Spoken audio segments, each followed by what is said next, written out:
tidak tersampaikan dengan baik oleh tubuh kita, itu pada akhirnya ngebuat organ di tubuh kita itu gagal bekerja dan pada akhirnya itu bisa berujung pada kematian.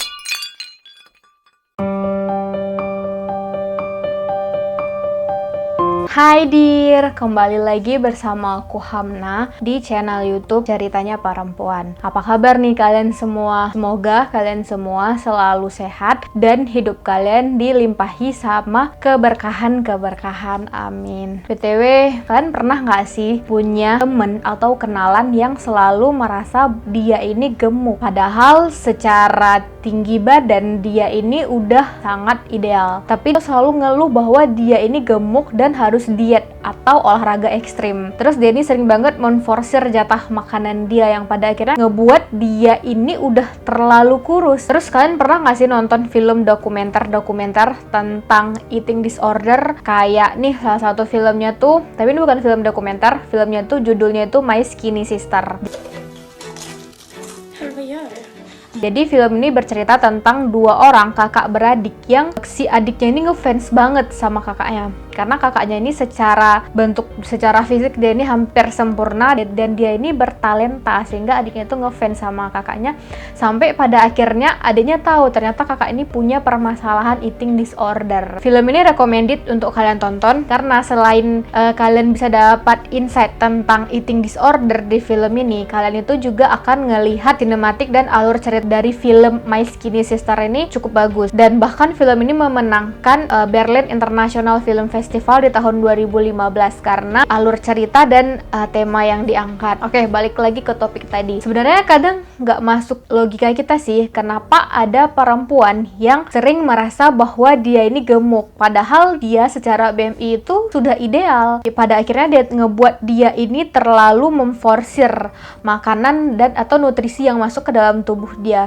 Tapi sebenarnya fenomena ini ada loh. Kondisi ini tuh dinamakan dengan body dissatiation atau ketidakpuasan tubuh, atau bisa juga dikatakan sebagai negative body image. Dan aku ngebaca dari berbagai literatur, salah satunya itu aku ngebaca dari nedc.com tentang body dissatiation ini. Jadi body dissatiation atau ketidakpuasan tubuh kita ini adalah suatu kondisi yang terjadi ketika perempuan selalu memandang negatif bentuk tubuhnya. Ketika seseorang tuh selalu berpikiran negatif terkait dengan tubuhnya. Sebenarnya kenapa aku ngangkat topik atau tema tentang ini karena mayoritas orang yang mengalami ketidakpuasan atau negative body image ini adalah perempuan. Ada berbagai survei, salah satunya tuh di Amerika hampir 91% perempuan itu tidak puas dengan bentuk tubuh dia. Dan ini juga terjadi di Inggris dan aku rasa di Indonesia juga banyak kok kasus-kasus body dissatiation ini, karena sebenarnya body dissatiation bukan hanya di soal tubuh, tapi bisa juga seperti misal nih,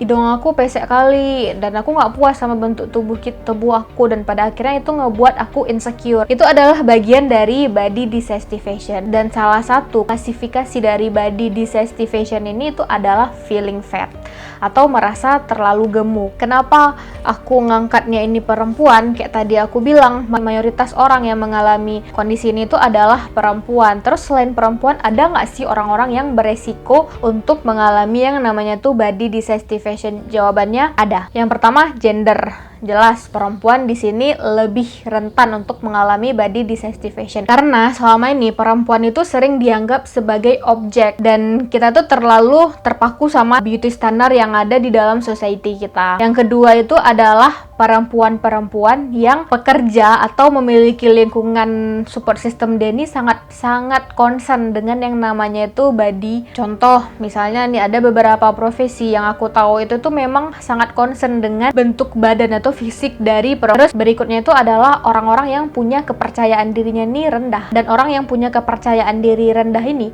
akan sangat mudah untuk mengalami yang namanya itu negative body image. Dan yang terakhir itu adalah orang-orang yang sering mendapat pembulian karena fisiknya. Pada akhirnya ini akan berujung pada ketidakpuasan dia terhadap tubuh dia sendiri karena selama ini dia sering dibully secara fisik. Terus apa sih dampaknya body dissatiation ini? bagi perempuan, ternyata nih ketidakpuasan tubuh atau negatif body image itu pada akhirnya akan beresiko membuat perempuan itu mengalami yang namanya tuh anoreksia atau bulimia. Anoreksia sendiri itu adalah suatu kondisi di mana perempuan ini merasa tidak puas dengan bentuk badannya dan dia ini selalu berusaha untuk menurunkan berat badannya, padahal secara fisik badannya ini sudah ideal. Terus anoreksia ini sebenarnya sudah ada nih, sejarahnya itu udah ada dari tahun 300 sebelum Masehi, tapi baru dikatakan sebagai salah satu mental illness di tahun 1952. Sebenarnya anoreksia ini ada dua, ada anoreksia nervosa dan anoreksia atletica. Kayak tadi ya aku bilang kalau misalnya penderita anoreksia ini dia tuh akan sangat tidak puas dengan tubuhnya dan akan berusaha menurunkan berat badannya dengan cara apapun. Kalau anoreksia nervosa itu berarti secara diet yang ekstrim banget, yang bahkan ada penderita anoreksia itu yang cuman makan 3 apel dalam satu hari sebagai makan pagi, makan siang, dan makan malamnya. Terus kalau anoreksia atletica itu adalah dimana perempuannya ini akan berolahraga secara ekstrim, dan salah satu simptom atau gejala dari anoreksia ini itu adalah ketidakpuasan. Yang tadi aku bilang, yang pertama itu adalah ketidakpuasan diri terhadap tubuh. Terus yang kedua itu adalah perasaan untuk tidak akan pernah puas meskipun berat badannya sudah menurun. Terus yang ketiga itu adalah sering meminum air dalam jumlah yang berlebihan. Memang kelihatannya sepele anoreksia ini, tapi anoreksia ini punya efek sampingnya, dear. Yang pertama itu adalah penderita anoreksia itu akan mengalami bentuk muka yang lebih tua dibandingkan dengan usianya. Terus gigi dia itu akan menguning, terus kekebalan tubuh dia itu akan berkurang, dan secara siklus menstruasinya itu pasti akan terganggu. Dan yang lebih fatalnya itu adalah kita itu perlu asupan nutrisi untuk membantu organ tubuh kita bekerja, dan organ tubuh kita ini punya minimum kalori untuk dia ini bekerja, dan ketika minimum kalori itu tidak tersampaikan dengan baik oleh tubuh kita, itu pada akhirnya ngebuat organ di tubuh kita itu gagal bekerja, dan pada akhirnya itu bisa berujung pada kematian. Jadi anoreksia ini memang harus segera diatasi. Terus yang kedua itu ada yang namanya tuh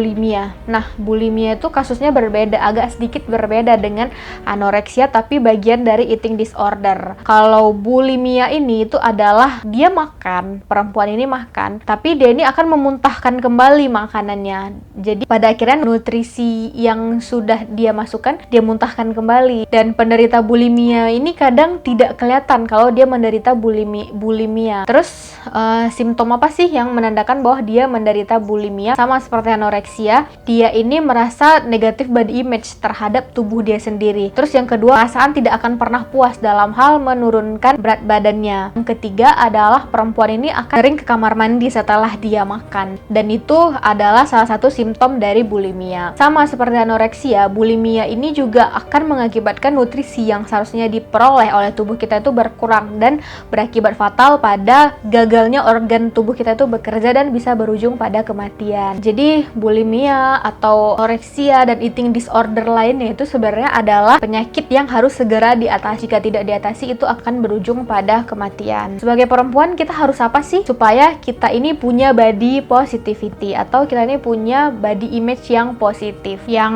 pertama itu jangan hanya fokus sama kekurangan tubuh yang kita miliki, tapi fokuslah sama kelebihan yang kita miliki. Misalnya nih, kita masih diberi karunia sama Tuhan untuk bisa punya tubuh yang normal, maka syukuri. Dan jangan terlalu membandingkan bentuk fisik kita dengan bentuk fisik orang lain, karena itu nggak akan pernah ada habisnya. Terus yang kedua itu adalah encourage diri kita dengan orang-orang yang positive vibe, dengan orang-orang yang bisa kasih insight yang positif. Pada akhirnya itu akan ngebuat mental kita tuh jadi lebih positif dan akan berpengaruh pada body positivity yang akan kita punya nantinya. Terus yang ketiga itu kalau memang kalian itu punya eating disorder atau seperti anoreksia dan bulimia, jangan malu dan jangan sungkan untuk datang ke ahlinya, psikolog atau psikiater, karena kelainan yang penderita alami itu memang harus diobati supaya nanti itu tidak akan berakibat fatal. Dan jangan malu kalau misalnya harus datang ke psikolog, karena kan mental dan fisik itu memang ada sakit. Sekian